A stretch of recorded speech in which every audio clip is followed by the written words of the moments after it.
Thanks for joining me on how to write a short speech. Now, imagine a busy executive. He's got minutes to prepare, but he has to just come up with something really short in order to inspire his people. I think about what my son went through recently, where he had to stand up in front of the entire student body and give a last minute, with barely any notice, short speech. It was less than 2 minutes long. But these are still intimidating to do. How do you write a short speech, whether on short notice or if you have a lot of time? Perhaps it's better to have short notice than to be fretting about it for a long time. What's cool about this whole subject is that I've written a lot of short speeches myself.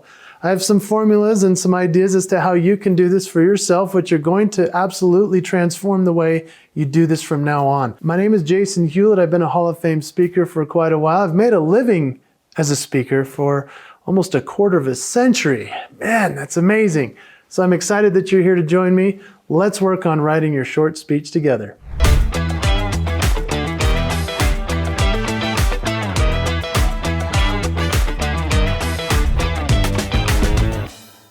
So let's understand the essence of what a short speech is. I would characterize that or classify it as under 10 minutes long. Yeah. A 10-minute or under speech is pretty tough to give because you want to have structure, you want to get to the point, you want to have things that move the audience and also entertains them and gives them a call to action. There's plenty of pieces that need to come together in your short speech, but we're going to talk about how you can do that now. What I'd first recommend is the emphasis of brevity in your message and choosing your content very wisely. In other words, make sure that you use the right words.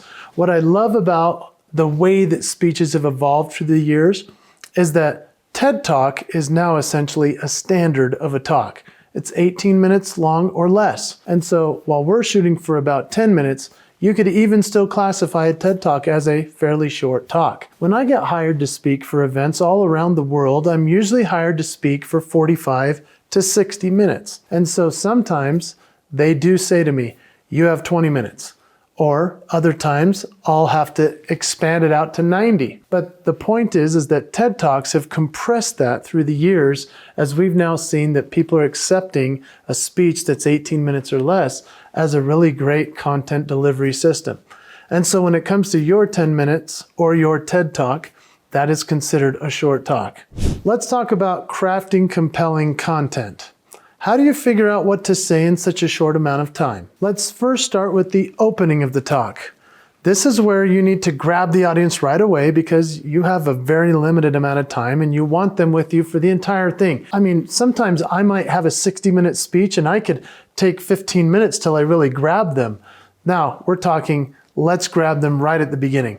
So you want to share something really powerful right away, whether it's a compelling story or a really funny line or an anecdote or a quote that really pops, or it's a question that makes them lean forward and think. This is one of my favorite ways to start a speech.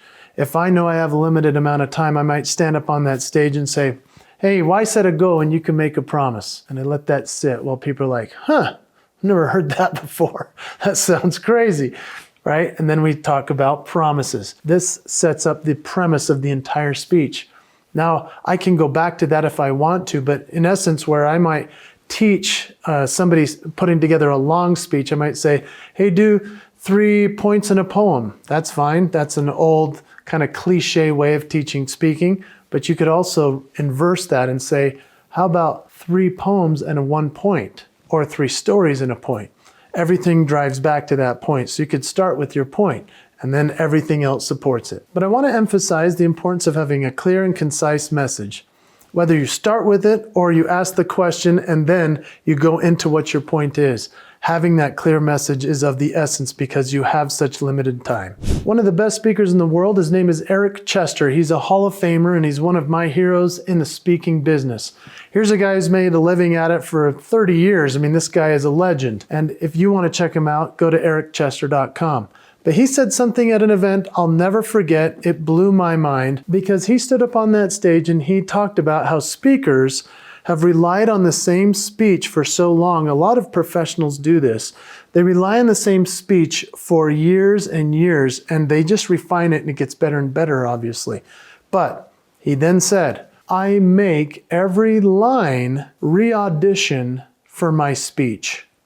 Oh, I love that. Make every line re-audition for the speech. So he's actually forcing himself to make sure that every line counts every time, even down to the word that he speaks. It is such a great practice to do this, to say, is that word or that line really worthy of this speech? If you have 10 minutes to give a speech, you want to make sure that every line wins the audition, or else they don't matter to have in there.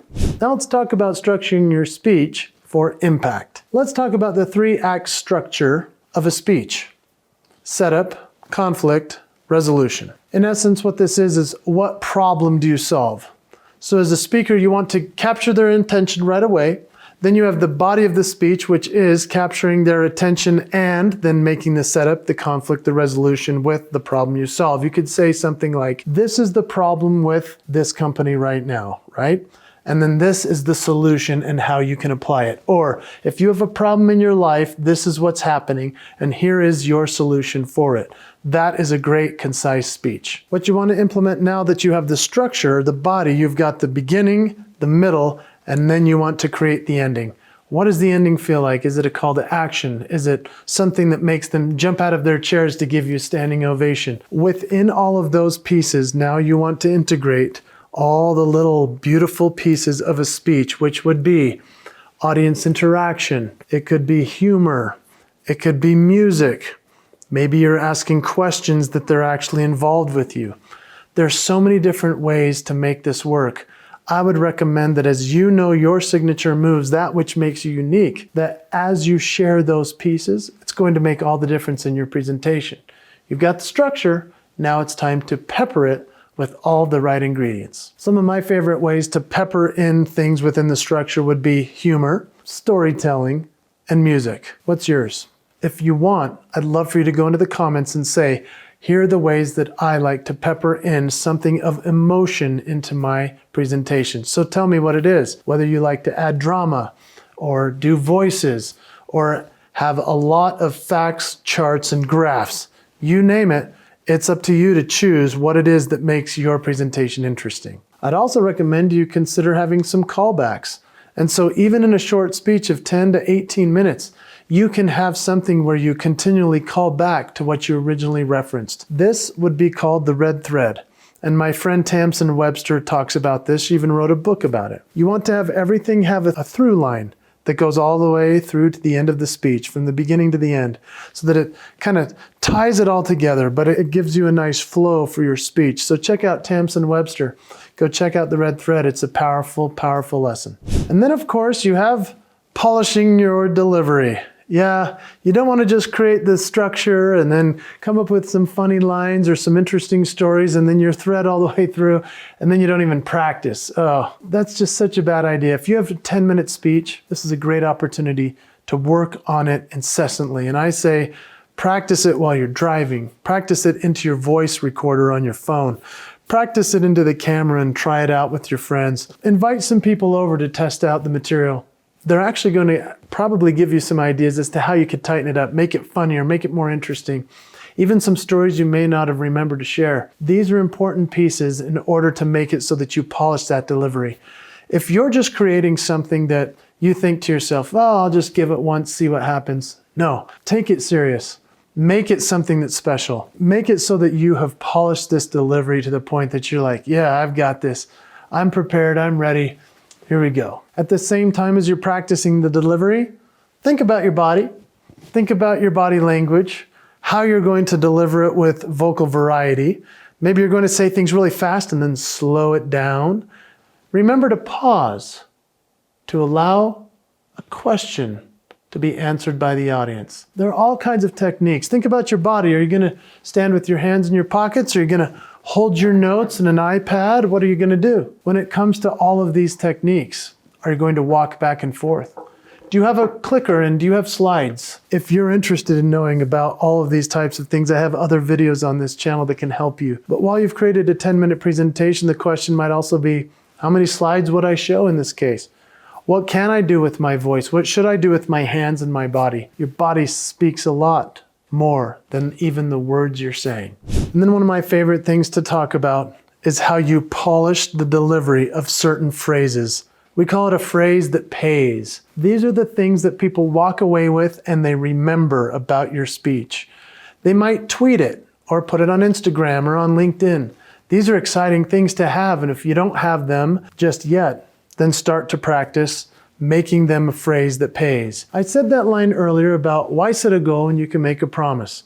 That line took a lot of time to construct. It may sound simple, but it's memorable and repeatable. And so as you work on the speech, giving it consistently, making it so that each phrase is tighter and tighter, and to the point that you say, I've got a few phrases that pays, yeah, then you're on your way. And so here you are with your speech. You've got the structure, you've got everything peppered in. Now you're polishing the delivery. Where do you go from here? Well, what I'd recommend is that you know for sure that you're being brief and you're staying in time while also sharing that which makes you uniquely who you are.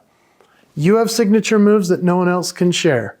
To just create a speech that's interesting or kind of funny is fine, but sharing that which makes you unique, that's what the audience wants. That's you keeping what I call the promise. So my question for you is, what are your signature moves?